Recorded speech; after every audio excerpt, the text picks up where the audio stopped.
al libro de Marcos, capítulo 8, versículo 22.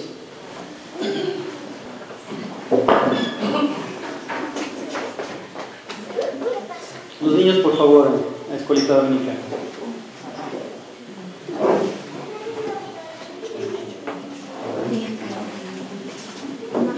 Marcos, capítulo 8, versículo 22 en adelante, vamos a ver.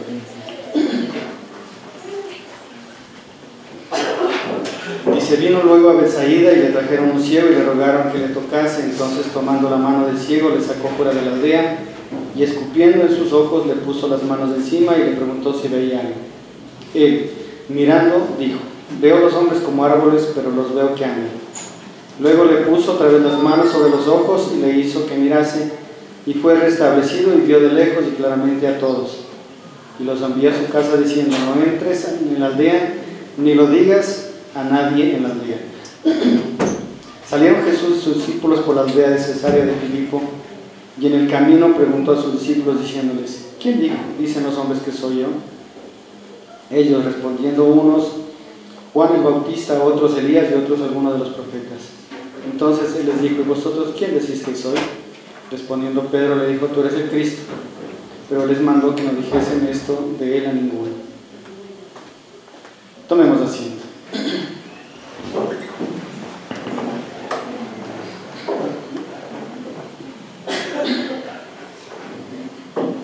Como hemos hablado semanas pasadas, el Evangelio de Marcos tiene un propósito esencial y es mostrar la humanidad del Señor Jesucristo. ¿Sí? Nosotros sabemos, por lo que la Biblia enseña, perdón, me pasaste la oreja. Por lo que la Biblia enseña que Él es 100% hombre y 100% Dios. ¿Sí? Es decir, no era la mitad hombre, la mitad Dios, porque eso es una herejía. Él es completamente Dios, completamente hombre. Él es el Dios encarnado, en pocas palabras. Y como tal, Él, como hombre, mostraba muchas facetas de Él. Él mostró facetas de ser humano. Y especialmente esas facetas se mostraron en medio de situaciones difíciles que tuvo que enfrentar. El Evangelio de Juan muestra la muerte de Lázaro, por ejemplo. Él lloró. No, y no es que lloró por llorar, él lloró porque sentía, porque sufrió por su amigo. Le dolía que su amigo murió. Amaba a Lázaro. En Juan capítulo 4 también muestra que él se cansó y se sentó en el pozo de Jacob y quería tomar agua. La ocasión se daba para la obra de Dios a través de la predicación del Evangelio a la samaritana y de la aldea de Samaria. Pero principalmente debemos entender que Jesús era un ser humano completo, con características como las suyas y como las mías. Lógicamente, él era libre de concupiscencia, ¿no es cierto? Él no tenía la naturaleza pecaminosa, porque él no fue engendrado por un ser humano, fue engendrado por el Espíritu Santo en el vientre de la Virgen María, ¿verdad? Estamos claros en eso. El Evangelio de San Marcos tiene por propósito eso, enseñar la humanidad de Jesucristo. Por eso, en muchas partes de la Biblia, en el Evangelio de Marcos, va a encontrar la frase, el Hijo del Hombre. Va a encontrar esa frase, especialmente en el Evangelio de San Marcos. Y el Evangelio de Marcos muestra además el carácter de Jesucristo en su naturaleza humana, pero también obrando de manera milagrosa. ¿Por qué? Porque Isaías 64 iba a mostrar, dice, el Espíritu del Señor está Isaías 61, sobre mí. Entonces hablaba de un ministerio terrenal del Mesías, del Hijo de Dios. ¿Sí? ¿Por qué pensar en Jesucristo como Dios en Isaías 61 es una equivocación garrafal? Garrafal, por una simple razón. El Espíritu Santo, el Dios Padre y el Dios Hijo son uno solo. Entonces pensar en decir que Jesucristo como Dios, dice el Espíritu Santo de Dios está en mí, es algo ridículo. Porque el Espíritu Santo de Dios es parte de la Trinidad junto con Cristo y junto con el Padre. Esa profecía tenía que cumplirse en un hombre. No podía cumplirse en Dios. Tenía que cumplirse en un hombre. Y ese hombre era el designado de parte del Padre, su propio Hijo, para encarnarse y recibir el cumplimiento de la profecía de Isaías 61 en él. Por eso Lucas dice, y la profecía se ha cumplido delante de sus ojos. ¿Sí? el Hijo del hombre, es decir, Cristo hombre, recibiendo el poder del Espíritu Santo para cumplir su ministerio terrenal. Entonces Marcos revela esta verdad. Marcos revela al Hijo de Dios en condición de hombre, obrando con poder y autoridad en el Espíritu Santo. Por eso más abajo vamos a ver en otra ocasión, en otros capítulos vamos a ver en la transfiguración, en la sanidad del muchacho endemoniado, vamos a ver cómo Dios va obrando a través de Cristo. Hemos dicho en semanas pasadas que el ministerio de Cristo era principalmente uno. El testimonio de Cristo era varios. El testimonio de Cristo era sanar al paralítico, sanar al ciego, ¿no es cierto? Dar oído al sordo, levantar al que estaba cojo, porque es parte de su ministerio. Pero el ministerio principal del Hijo de Dios siempre había sido encaminado hacia la cruz del Calvario, ¿verdad? ¿Por qué? Porque en la cruz del Calvario Él iba a cumplir el propósito del Padre en Él. Que con su muerte, con su sacrificio, con su resurrección, Él iba a rescatar para el Padre un pueblo. Y ese pueblo se llama la iglesia. ¿Sí? A la iglesia pertenecemos todos aquellos que desde la muerte de Cristo, el día de Pentecostés, hasta hoy y hasta el último día, cuando el Señor levante a su iglesia, salvará por la obra de Dios en Cristo. Pero no debemos perder la perspectiva de cómo Abraham, cómo Moisés, cómo el mismo Adán y Eva se salvaron.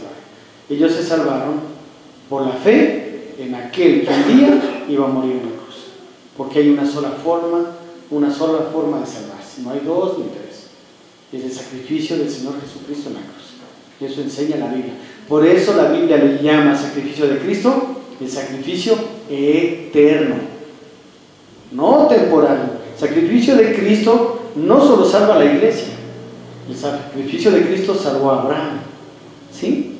Salva a Adán, salva a Isaías, salva a David, salva a todos ellos. No hay ni dos ni tres formas de salvarse, hay una sola. Y claramente eso lo dice el libro de los Hechos capítulo 4. Porque no hay un hombre, ni en los cielos, ni en la tierra, ni debajo de la tierra, por quien podamos ser salvos. ¿Sí? Entonces, Marcos resalta esto. El Evangelio de Marcos, el propósito del Evangelio de Marcos, es el Evangelio que glorifica al Hijo de Dios. ¿Sí? Que glorifica al Hijo de Dios en su posición terrenal como hombre, cumpliendo a cabalidad todas las demandas de la ley. ¿Sí? Él cumplió a cabalidad todas las demandas de la ley. Él cumplió a cabalidad todos los designios de su Padre, la voluntad completa de su Padre. ¿Sí? Su muerte sacrificial es suficiente para que todo aquel que pecado lo mire sea salvo. Su resurrección es suficiente para que cualquier persona que lo mire sea justificada delante del Padre. Su vida testimonial es suficiente para que un cristiano anhele caminar como Cristo, desee caminar como Él, persista en ser como Cristo. Por eso nuestra mirada está puesta en Él. Hebreos lo dice claramente: puesto los ojos en Jesús, autor y consumador de la fe. No podemos mirar a nadie más.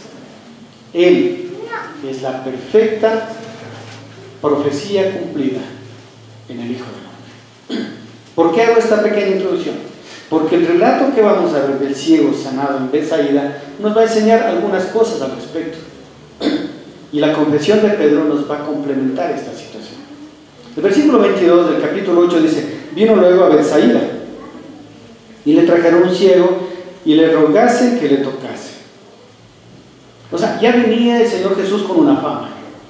Él ya mucha de la gente de esa zona sabía que Jesús había sanado a muchos, porque el Evangelio de Marcos es el Evangelio que muestra la mayor cantidad de milagros de sanidad en la Biblia, y digo en toda la Biblia.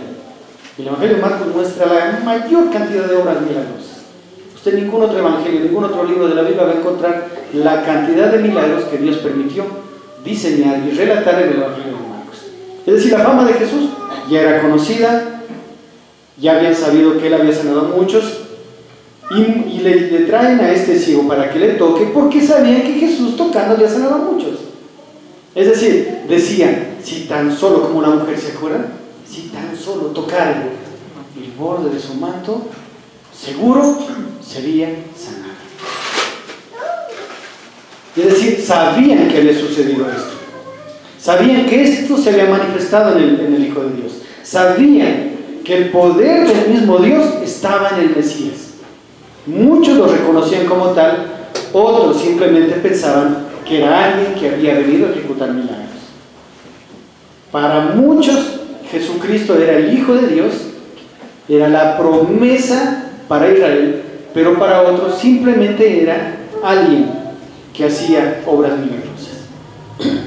Por eso más abajo la pregunta que Dios, el Hijo de Dios, le hace a Pedro: ¿quién dice la gente y quién dicen ustedes? Es basado en esta verdad. Es basado en esta verdad. Jesús quería confrontar en un momento la fe de sus seguidores. Tenía que confrontar. Porque, como le he dicho, el Evangelio de Marcos muestra las dos formas como se sigue a Cristo. La una, siguiéndole para buscar en él alguna falla en su palabra, para encontrar algún beneficio. Y mucha gente le sigue a Jesús solo por los beneficios. Solo por los beneficios, hermano. Pero la verdad, la manera correcta de seguir a Jesús es para reconocer lo que Él es y aprender a adorarle más y amarle más cada día. Y cumplir así el primer mandamiento de manera perfecta: amarás al Señor tu Dios con toda tu mente, corazón, fuerza y alma. Que es lo que Dios quiere de nosotros. Dios quiere una iglesia que le haga a Él, no una iglesia que solo le busque por los beneficios que pueda dar. No quiere eso. Él no quiere. Él no quiere eso. Él no quiere para nada eso. Porque la Biblia muestra que una de las características del Dios de los cielos es ser celoso. Es un Dios celoso. Él no admite segundos puestos. Él no admite. Él no admite. O sea, o es Él o no es nadie. Así de simple. La Biblia muestra de Génesis a Apocalipsis la verdad absoluta. Él en nuestro corazón no admite otro puesto. O está en primer lugar o simplemente Él no está. Y punto. Él es así. Él es así. Ellos se acercan y le ruegan a Jesús que le toque. Versículo 23: entonces, tomando la mano del ciego, le sacó fuera de la aldea y escupiendo en sus ojos, le puso las manos encima y le preguntó si veía algo. Jesús obraba de maneras diferentes. ¿Saben por qué? ¿Sabe por qué no siempre Jesús sanaba a los ciegos de esta forma? Por una razón. Porque la condición del ser humano es una condición que tiene tendencia al ritualismo. Los seres humanos tenemos tendencia al ritualismo. ¿Por qué creen que hay las espermitas en las iglesias? ¿Se preguntaron? Por eso. El ser humano se vuelve ritualista.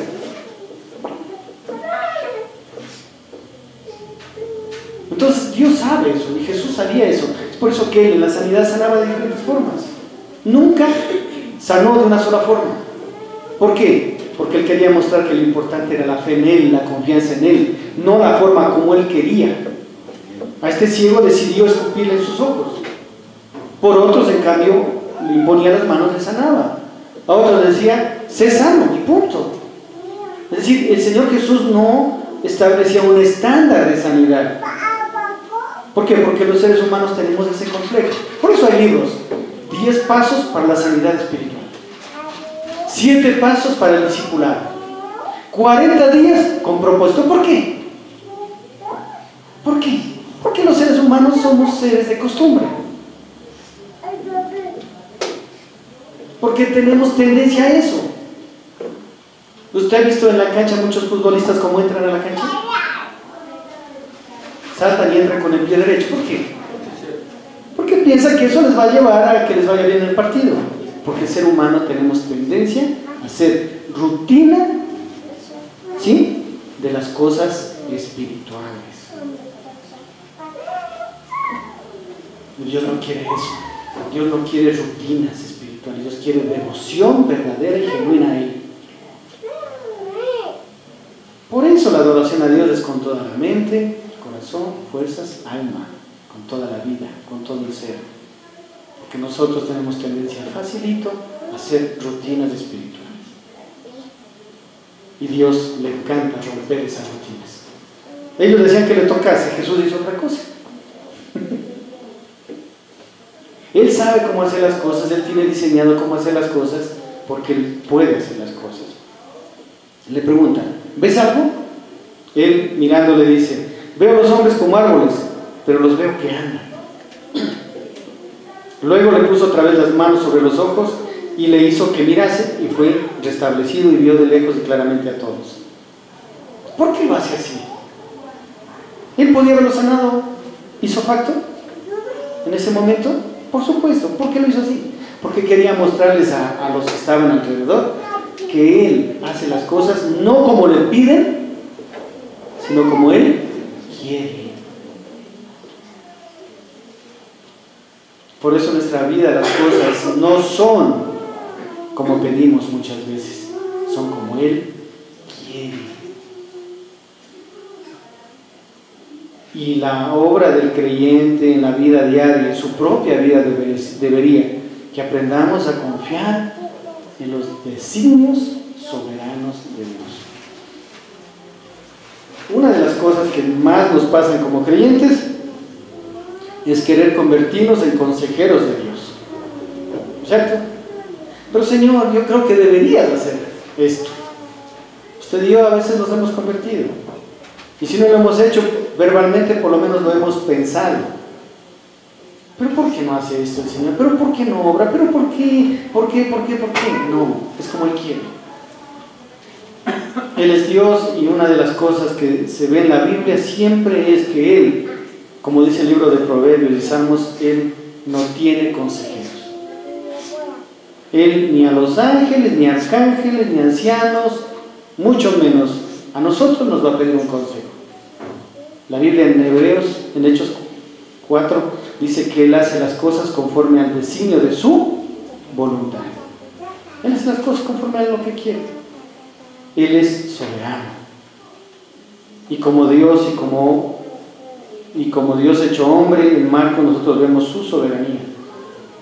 Él no le sanó porque le pidieron que le sane. Él le sanó porque estaba en el plan de Él sanar. ¿Sí? Y Dios puede sanar hoy, lo puede hacer. Dios puede sanar un cáncer a una persona, lo puede hacer. Dios puede sanar de una enfermedad terrible, aparentemente por el ser humano incurable. Claro, Él lo puede hacer, pero Él lo va a hacer en su voluntad. ¿Sí? Él lo va a hacer en su voluntad. Muchos cristianos han entendido eso, y estos cristianos, a pesar de que tienen enfermedades terminales, enfermedades crónicas, viven agradecidos a Dios porque saben que todo está en el control de Él. Hay una cristiana que me encanta escuchar los programas de ella, es Janet Sentada, ¿sí? Es una cristiana que es paralítica, ella era deportista y ella sufrió una caída y quedó paralítica, parapléjica, cuadrapléjica. Ella solamente puede mover el cuello para arriba, nada más. Y usted la escucha a ella hablar y enseñar y se va a dar cuenta que es una mujer llena del Espíritu Santo de Dios. ¿Sí? Hay otro pastor, no recuerdo, John Peters creo que es él. Él es paralítico. Usted lo escucha predicar a él y usted en él no ve amargura, no ve resentimiento, no ve tristeza, ve gozo. Es una persona que necesita ser movida de un lado al otro, y tiene un ministerio de bendición en los Estados Unidos. ¿Por qué? Porque ellos entendieron que Dios es soberano. Ellos entendieron que posiblemente Dios no los va a sanar, pero ellos saben que después de su muerte todas sus facultades van a estar completas, porque Él prometió eso.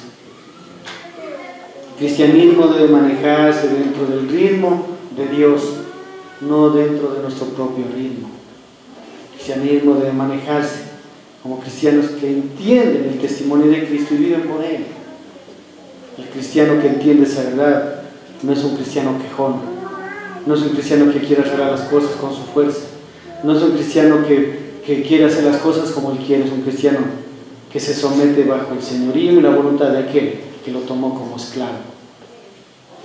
Porque nosotros, si es verdad que somos hijos, si es verdad que somos amigos de Dios, pero principalmente somos siervos de Cristo. Pablo, cuando se presentaba, él nunca decía Pablo, hijo de Dios, nunca decía así. Él decía Pablo, siervo de Jesucristo, porque él entendía que el mayor ministerio que Dios le dio a él era ser su siervo, servirle a Dios, y lo hacía con gozo y con alegría, sin quejarse, sin estar viendo en los demás las cosas que aún a él le faltaban, buscar más del Señor. Después de sanarlo, en el versículo 26, el Señor le dice: anda a tu casa, pero no entres en la aldea ni lo digas a nadie en la aldea. Muchas veces la forma de dirigir del Señor a una persona que sanaba era diferente a otra. A otro le decía que vaya y dé testimonio, que vaya al templo, ¿no es cierto?, y que haga un sacrificio, ¿verdad? Sí, haga un sacrificio y muestre que de lo cual Dios le ha hecho. A otros, en cambio, decía: anda a tu casa, anda a tu casa. Muchos teólogos dicen que la respuesta o la orden de Jesús era dependiendo de a qué se debía la enfermedad de la persona que había sido sanada. A muchos que les dijo que vaya a un sacrificio, se presente en el templo, es porque muchas de las enfermedades eran causas de su pecado. Y en otros, en cambio, les decía que vayan de testimonio, por cuanto esas enfermedades no eran por causa de su pecado, sino por el propósito santo de Dios. A un joven ciego le acusaron que él era ciego, él era ciego por el pecado de él o de los padres. Y Jesús les aclaró, les dijo: no, ni por el pecado de él ni de los padres, sino para que la gloria de Dios se manifieste en él. Nosotros vemos la ceguera de este hombre siendo sanada de manera milagrosa por Dios. Me imagino la alegría de este hombre al ser restablecido la vista, el gozo de él, sabiendo que Dios había tomado en cuenta en su misericordia y en su bondad, la sanidad parecería en él. Y aquí viene lo relevante en la continuación de la enseñanza, el versículo 27. Salieron Jesús y sus discípulos por las aldeas de Cesarea de Filipo, y en el camino preguntó a sus discípulos diciéndoles: ¿quién dicen los hombres que soy yo? Pregunta interesante. Hoy, en estos tiempos en los cuales las leyes están cambiando de una manera terrible, atentando contra la ley de Dios, la pregunta sería a esas personas que están haciendo eso: ¿quién dicen que es Jesús? Seguro, si ellos conocieran quién es Jesús, no harían lo que están haciendo. Un hermano conversando me decía: pastor, la iglesia tiene que salir a protestar. Sí, para dar testimonio de que en realidad estamos en contra de ese tipo de actitudes pecaminosas de la sociedad, pero a sabiendas de que tristemente y de manera inevitable el mundo está caminando hacia la perversión. Eso no va a parar, hermano. No va a parar. No va a parar. Son tiempos donde usted y yo debemos predicar el evangelio, sí, porque eso va a salvar a muchos, pero las condiciones de la sociedad no va a parar. Desde aquí en el Ecuador inicia y comienza un proceso de degradación social que ya comenzó, es inevitable. La iglesia no va a parar eso, porque sería ir en contra de lo que la Biblia enseña. La iglesia no va a parar eso. Somos columna y baluarte de la verdad. Anunciamos la verdad, predicamos la verdad, enseñamos el evangelio, pero eso no va a parar, porque el mismo Señor Jesucristo en Mateo 23, Él lo dijo, que antes de la venida del Hijo del Hombre será como los tiempos de Sodoma y Gomorra. Mucha gente dice: pero por último déjenos tranquilos, ya quieren entre ellos casarse, que se casen. No, porque es el inicio de una debacle, y le voy a explicar, si usted me permite, en 5 minutos. Primero, el apoyar el matrimonio igualitario es abrir una caja de Pandora, y le voy a decir por qué. Porque como les aceptaron el matrimonio entre gente del mismo sexo, totalmente apartado de la ley de Dios, se va a abrir y se va a especular a otro tipo de cosas. De ejemplo, que un ser humano se case con un perro y se va a probar el bestialismo. Se va a probar muy pronto, se va a dar cabida a que niñas de 12 a 13 años se pueden casar con viejos, camino a la pedofilia. ¿Sí? Es una caja de Pandora. Usted no sabe la magnitud de lo que está sucediendo en el mundo. Esto es producto de lo que dice el libro de Romanos: por cuanto no no tomaron en cuenta a Dios. Ellos no tomaron en cuenta a Dios en las leyes. Dios los entregó a una mente reprobada. Ellos ya están abandonados por Dios. Esos seres humanos ya están abandonados por Dios. Usted va a decir, ¿Dios los salvará? ¿Ustedes creen que alguien que está en el magistrado de una corte política, de una corte judicial, y se enfrenta a Dios y a su ley, va a ser salvado por Dios? Déjeme decirle que no, porque la Biblia lo dice. Dios los entregó una mente reprobada para que hagan lo que no es conveniente. Difícil, hermano, difícil, porque el arrepentimiento es producto de la gracia de Dios, y esa gente ya atentó descaradamente al Dios soberano. Le dijo en la cara, lo que tú creas a nosotros no nos importa. Entre comillas, le dieron una bofetada a Dios. Usted pregúnteme, ¿cómo Dios va a responder ante eso? Si el que genera arrepentimiento es el Espíritu Santo de Dios. Es como pedirle que el diablo se arrepienta. Alguien dijo que estaba orando para que el diablo se arrepienta. Un pastor pentecostal, neopentecostal mejor dicho. Es lo mismo que pedirle que Dios saque del infierno a Judas. Oraciones inútiles, lejos del propósito de Dios. Jesús en Juan 17 mismo, Él oró por los suyos. Él dijo claramente, yo no oro por el mundo, oro por los que tú me diste. Y si usted fue alcanzado por la gracia de Dios, es simplemente una respuesta de la oración de Jesús en Getsemaní. Él claramente dijo, yo no oro por el mundo. Nosotros oramos por los escogidos de Dios y los que Dios en su tiempo salvará. Oramos por ellos. No los conocemos, no sabemos quiénes son. Por eso predicamos a toda criatura. El arrepentimiento, mi querido hermano, es un don de Dios. Y si usted vive una vida de arrepentimiento, alábele a Dios y agradezca, porque es un don que Dios le concedió. No es por obras para que nadie se gloríe, porque somos hechuras suyas, creados en Cristo Jesús para toda buena obra. Esa gente no sabe quién es Dios. Esa pregunta es para ellos. Porque miren, después de tanta obra milagrosa, versículo 27, salieron Jesús y sus discípulos por la aldea de Cesarea de Filipo, y en el camino preguntó a sus discípulos diciéndoles, ¿quién dicen los hombres que soy?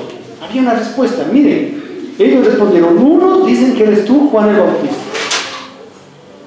otros dicen que eres Elías, otros alguno de los profetas. Pregunta, ¿Jesús era eso?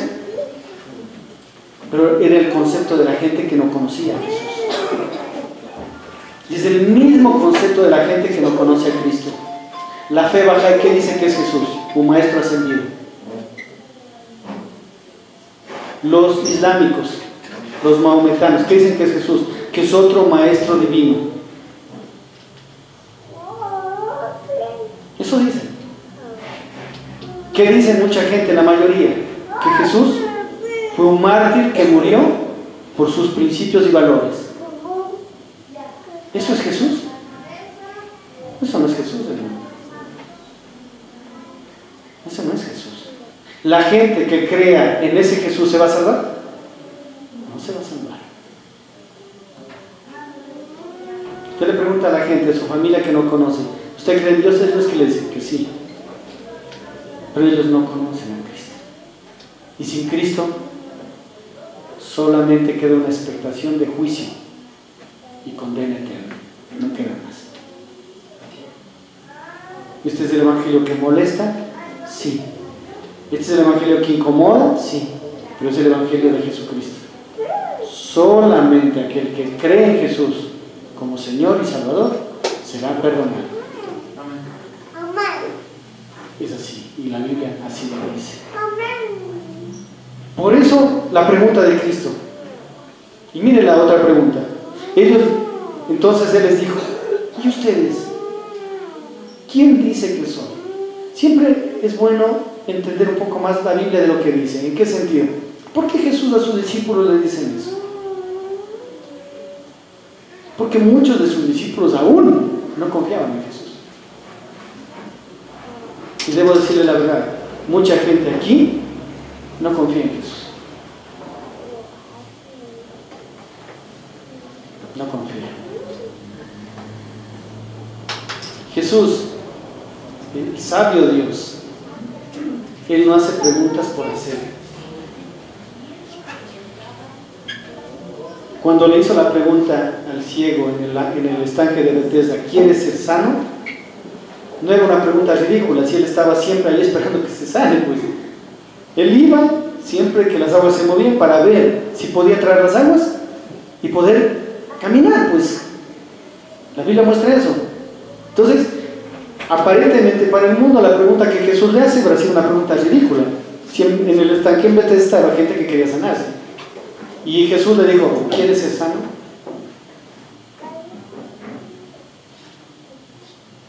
Jesús dijo, el médico va por los que tienen necesidad y enfermedad, no por los sanos. Si aún tenemos enfermedades espirituales, podemos acercarnos al médico de los médicos. Si aún tenemos pecados que están gobernando nuestras vidas, sea la ira, el enojo, los pensamientos pecaminosos, la lascivia, la ira, la contienda, la envidia, la avaricia, el enojo, podemos acercarnos a Jesús y pedirle perdón, porque Él es amplio en perdonar.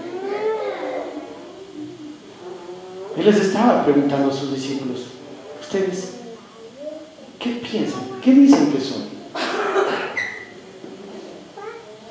Mateo amplía más esa respuesta, porque dice, y Pedro respondiendo dijo, tú eres el Cristo, el Hijo del Dios viviente. Esa frase es mucho más amplia de lo que podemos entender en reglas. Cuando Él dice, tú eres el Hijo de Dios, el Hijo del Dios viviente, tú eres el Cristo, está diciendo, tú eres el que puede darnos vida. Esa es la pregunta. La sociedad sin Cristo es una sociedad que está condenada al infierno, hermano. La sociedad sin Cristo arma leyes conforme a su condición pecaminosa y corazón caído. Esto tristemente no va a cambiar, porque el mundo sigue a Satanás. El mundo sigue al diablo. Pero nosotros, la pregunta en esta mañana, mi hermano, es, ¿qué creemos que es Jesús para nosotros? ¿Qué creemos? Y yo le voy a dar la respuesta en muchas formas, cómo la iglesia está actuando ahora. Yo ayer estaba viendo algunos videos que me entristecen. Iglesias que dicen cristianas convertidas en discotecas, haciendo unas danzas ridículas. Dice, entre comillas, danzando para Cristo. Discúlpeme, con luces, espectáculo. Una iglesia de un pastor Corson de Colombia. Otra iglesia, entre comillas, la iglesia del movimiento de los pastores Patricia y Rodríguez, dice que vaina. Discotecas. ¿Usted cree que el Espíritu Santo está ahí? Con todo respeto, no está ahí. Cualquier otro espíritu está ahí. El Espíritu Santo del Dios de la Biblia, del Dios Santo, no está ahí.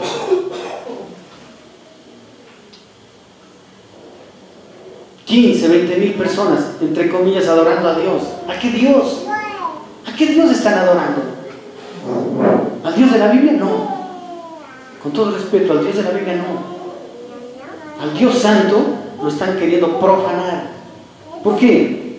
Porque ellos van pensando en un Jesús que solo les da milagritos, que los saca de la pobreza, que los saca de las enfermedades, de las crisis, que soluciona problemas. Ese no es el Dios de la Biblia, hermano. Ese no es el Dios al que deberíamos adorar. Ese no es el Dios.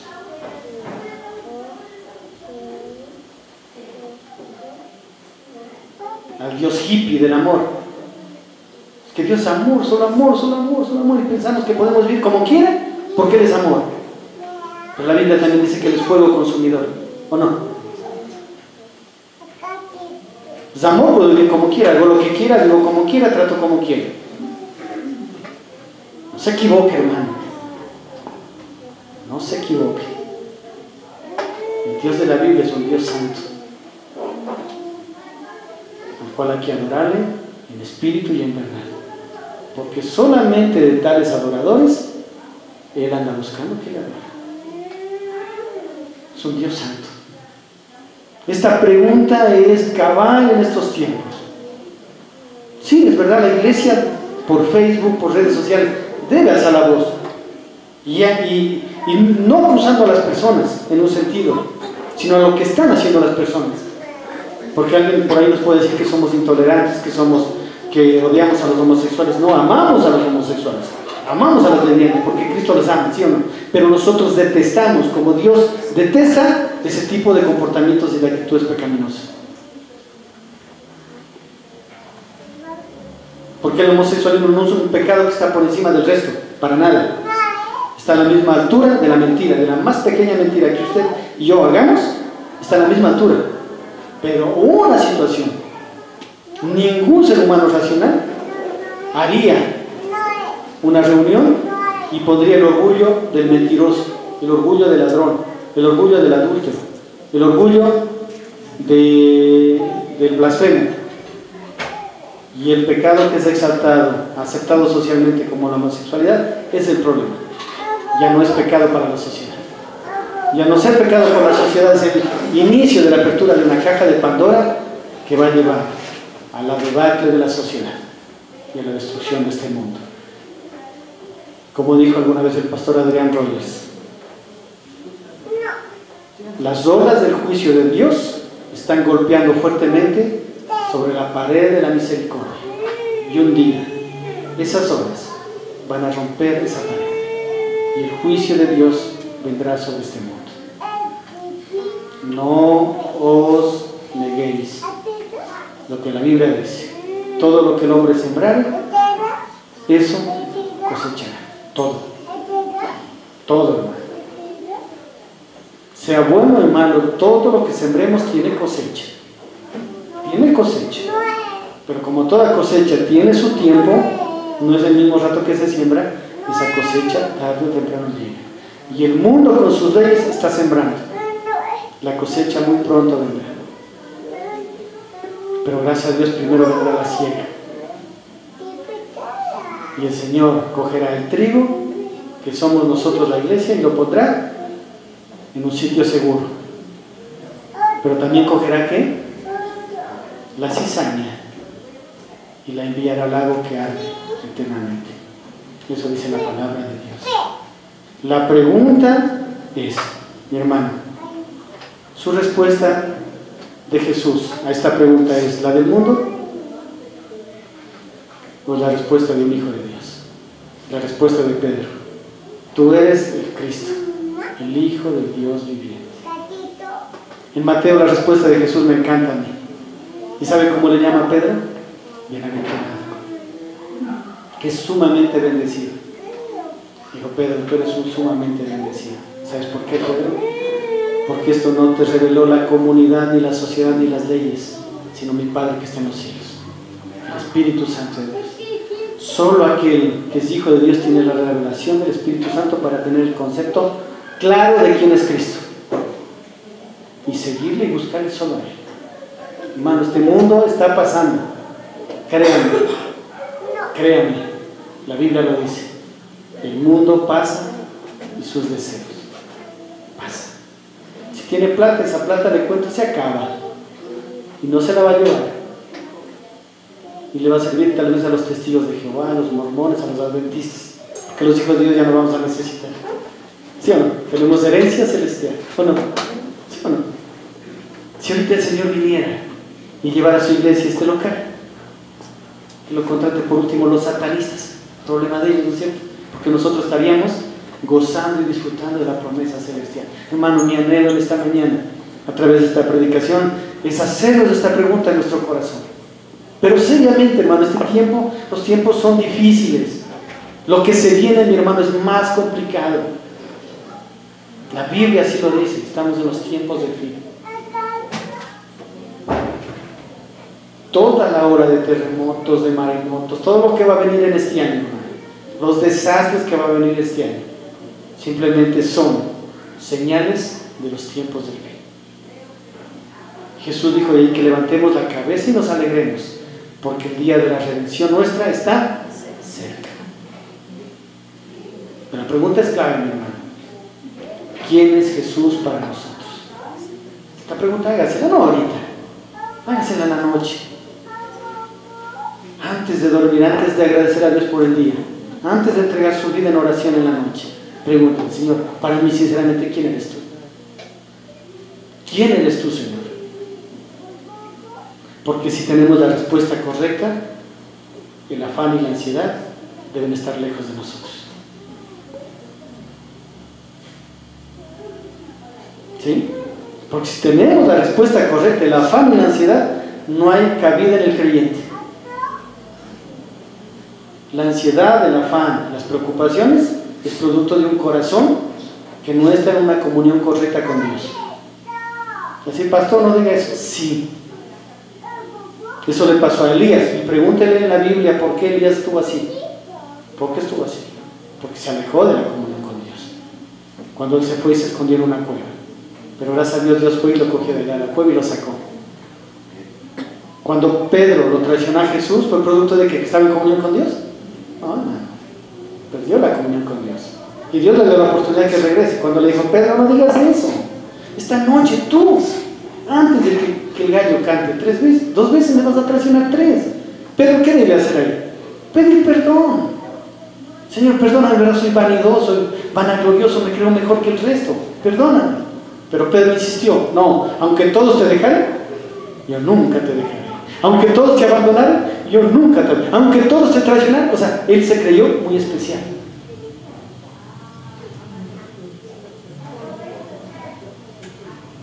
Eso le pasó a David.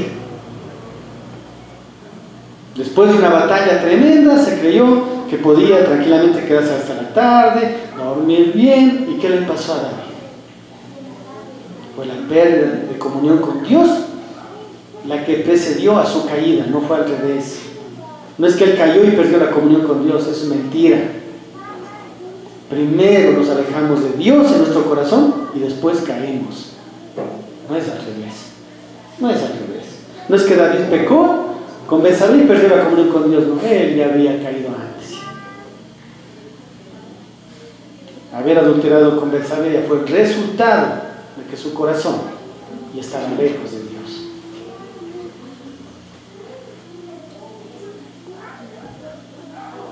Examine su corazón, hermano.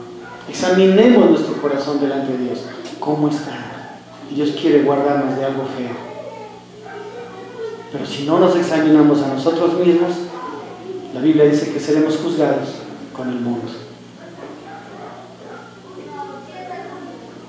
Pongámonos de pie, Señor.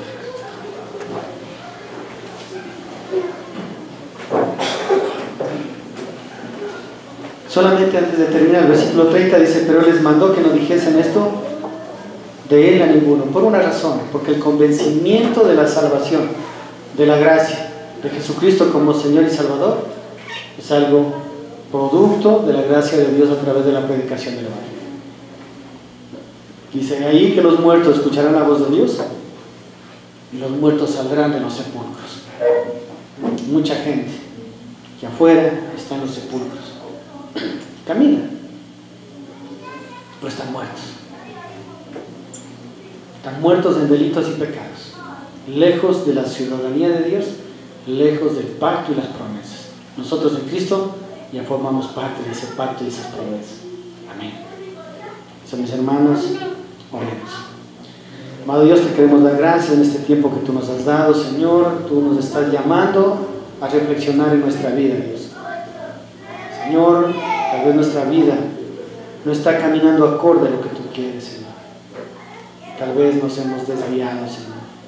Nos hemos ido por otros lugares. Tal vez nuestros pensamientos ya no son tus pensamientos, ni nuestros caminos son tus caminos. Y tú quieres que nos alineemos a tus pensamientos y a tus caminos, porque ellos son altos, nobles, y que tú nos quieres dar un fin de gracia y de verdad, Señor.